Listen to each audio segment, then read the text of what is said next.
ভাই আমি একটা কথা বলেছি, কথাটা ভাইরাল হয়েছে অনেক। মানুষ মানুষের অবস্থানকেই ভালোবাসে, মানুষ কখনোই মানুষের অন্তঃসত্ত্বাকে ভালোবাসে না। অবস্থান আপনার ভালো, আপনার পিছনে মানুষের অভাব থাকবে না। আজকে আপনার ক্ষমতা আছে, পাওয়ার আছে, খ্যাতি আছে, ইত্যাদি আছে, মানুষ দেখবেন পিছনে ঘুরঘুর করছে, ঘুরঘুর করছে, এবং এরা কিন্তু সবাই সবার স্বার্থেই ঘুরঘুর করছে। এর বাইরে আল্লাহ পাক কিছু মানুষের মনে আল্লাহর পক্ষ থেকে মহব্বত দেন, এটা আলাদা বিষয়। আপনি মানুষকে সন্তুষ্ট করতে পারবেন না।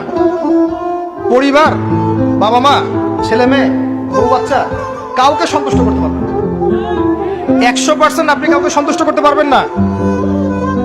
সারা জীবন করে যাবেন, আপনার বিরুদ্ধে অভিযোগ থেকেই যাবে। শুধু আল্লাহ রাব্বুল আলামিন অপেক্ষা করে বসে আছেন, আপনি কখন তওবা করে তার দিকে ফিরে আসবেন। দেন দিন আল্লাহ পাক আপনাকে মাফ করে দিবেন ইনশাআল্লাহ।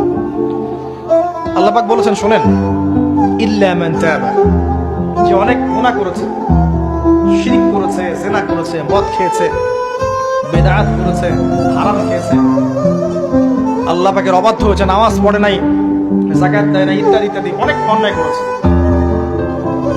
একদিন তওবা করে ফিরে এসেছে। আল্লাহ পাক বলেছেন ইল্লা মান তাবা, যে ব্যক্তি তওবা করে ফিরে আসলো, ওয়া আমানা, এবং ঈমান নিয়ে আসলো, ওয়া আমিলা আমালান সালিহান, এবং এখন থেকে সৎ আমল করা শুরু করলো, হোক সে নারী বা পুরুষ, যে কেউ, যে কোনো বয়সের, যে কোনো বর্ণের, যে কোনো ভাষার, যে কোনো দেশের, এগুলো কিচ্ছু যায় আসে না আল্লাহ পাকের। ইন্নাল্লাহা লা ইয়ানজুরু ইলা আজসামিকুম ওয়ালা ইলা সুওয়ারিকুম ওয়ালাকিন ইয়ানজুরু ইলা কুলুবিকুম ওয়া আমালিকুম।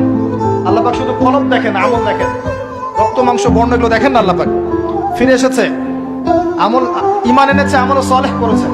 আল্লাহ পাক বলেছে উলাইকা, এরাই তারা, ইউবাদদিলুল্লাহু সাইয়্যাতিহিম হাসানাত, এরাই সেই ব্যক্তি যাদের সমস্ত গুনাহকে আমি আল্লাহ নেকি দিয়ে পরিবর্তন করে দেব। আল্লাহ অপেক্ষা করছেন আপনার জন্য।